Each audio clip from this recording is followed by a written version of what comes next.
মান যে সময়টা আমাদের সমাজের নারীদের, বহু অংশের নারী যারা কিন্তু কোনো বাসস্থানে এলেন সন্তানের, আর আসার পর মনোবৃত্তিটা চলে যায়, সেটা হচ্ছে তার মাতা পিতার ওপরে।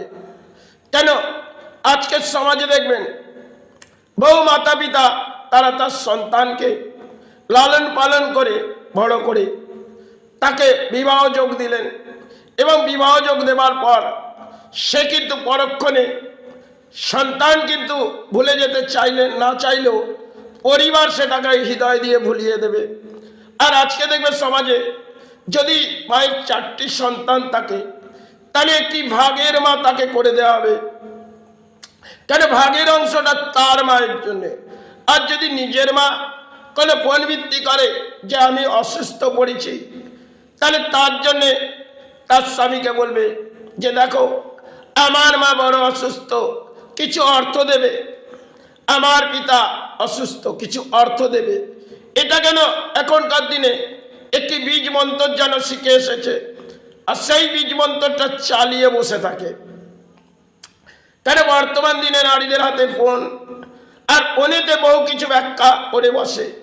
সেটা হৃদয় হয়তো যা একটা সময় জেগেছিল, সেটা আজ হৃদয় ভেঙে পড়েছে। কেন আমরা যতটা চিৎকার করি সে হৃদয় জেগে গেছে, কিন্তু হৃদয়টা ভেঙে পড়েছে। আগে এক সময় পুকুর ঘাটে চান হতো, এখন ঘরের মধ্যে সবই কিছু পেয়ে গেছি, আর বহু কিছু হারিয়ে ফেলেছি। কেন আজকে আমরা চিন্তা করি না যে আমি যে মাতা পিতার বাড়িতে এসেছি, তাহলে আগামী জেনারেশন আমার এই দুর্ভোগটা আসবে। কেন আমি যে লালন পালন করছি সন্তানদের, সেই সন্তান আমাকে দুমুঠো অন্ন দেবে। আজকে যখন আমি একটা ভাগের মা করে লড়াই করছি, কেন আমার ঘরেতে অন্ন দেওয়া যাবে না, যাও অন্য বাড়িতে গিয়ে অন্ন খাও, কারণ আমার অন্ন এটা আমার সন্তানের জন্যে, আর সন্তানদের আমি ভোজন করাবো, তার জন্য আমি অন্নটা বানিয়েছি। আর যদি কিছু দেয়া হয়, বলবে দেখো এই ভোজনটা খেয়ে নাও, কালকে ওনার বাড়িতে পালা, ওনার বাড়ি থেকে খেয়ে আসবে। এই ভোজনের ব্যাপারটা আজকের তারিখে দেখবেন বহু ঘরে, কারণ একটা সময় একটা ঘরের মধ্যে বহু হয়তো সন্তান ছিলেন, তখন হাঁড়িটি আলাদা ছিল না। এখনকার দিনে বর্তমান দিন আমাদের একটা ফ্যাশন জমালা, আর আমরা একটু এনজয় যাব, তাহলে ওই মাতা পিতাকে দেখে কি হবে?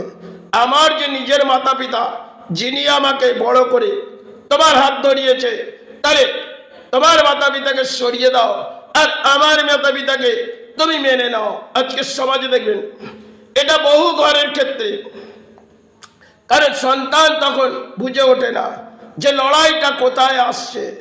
আর মনুষ্য জন্মে আমিও হয়তো সন্তান হয়ে দেখেছি, তার মধ্যে অদ্ভুত খেলা।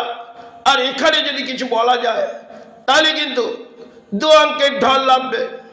কেন আজকের তারিখে নারীগুলো সেটা তো ফোনের মাধ্যমে বহু কিছু মাতা পিতার সাথে কথা বলে, আর সন্তানের মাতা পিতাকে যদি একটি ফলও আনে, তাকে কিন্তু ভাগের অংশ দেবে না। আর বহু কিছু ব্যাখ্যা তারা হয়তো সমাজে করে বসে, কারণ আজকের তারিখে একটা ফোনের মাধ্যমে বহু কিছু যোগাযোগ। একটা সময় এত যোগাযোগ ছিল না, আর এত মনোবৃত্তি আমাদের পাপ ছিল না। আজকে কলির একটা সমাজে সেই মনোবৃত্তিটা হারিয়ে গেছে, কারণ অসৎ মনোবৃত্তি যেন হৃদয়ে জেগে গেছে। আর অসৎ হৃদয়ে জেগে গেছে যখন, তখন একটি ধর্মের মাঝে গিয়ে মায়ের কাছে চাই, কে মা? না জগৎমা। জগৎমা যদি আমাকে একটি দান দেয়, তাহলে একটি থালি নিয়ে যাই, আর থালি নিয়ে গিয়ে আমি মায়ের কাছে কিছু দান চেয়ে নি, মা আমার সন্তানের জন্য যেন সাহারা করে দিস, আর আগামী জীবনটা যেন আমার সুখের হয়। কিন্তু তিনি কি করলেন? তার মাতা পিতার সুখটা চাইলেন না, আর নিজের মাতা পিতার সুখ চাইলেন মায়ের কাছে। মা বললেন, যিনি মহামায়া, তিনি বললেন সে আজ যার ঘরে তুমি লালন পালন হচ্ছ, তাকে তো অন্ন দিলে না, আর আমাকে থালি ভরে খেতে দিতে এসছো। এটা তো মানুষ্য জন্মে তুমি আমার কাছে কি যা চাইছো আমি তো তোমাকে তা দিচ্ছি, কিন্তু তুমি যেটা চেয়ে বসছো আগেই ভেবে দেখো, তুমি যে ঘরে বসবাস করেছো তার মাতা পিতাকে অন্যের আহার দিয়েছো? বললে না, আমি তো দিইনি। বললো তাহলে বড় অঙ্কের খেলা তোমার জীবনে আসবে, তখন তোমাকে মেনে নিতে হবে। বললে মা এটা যেন না হয়। মা বললে না, এই অংশের ভাগটা তোমারও আসবে।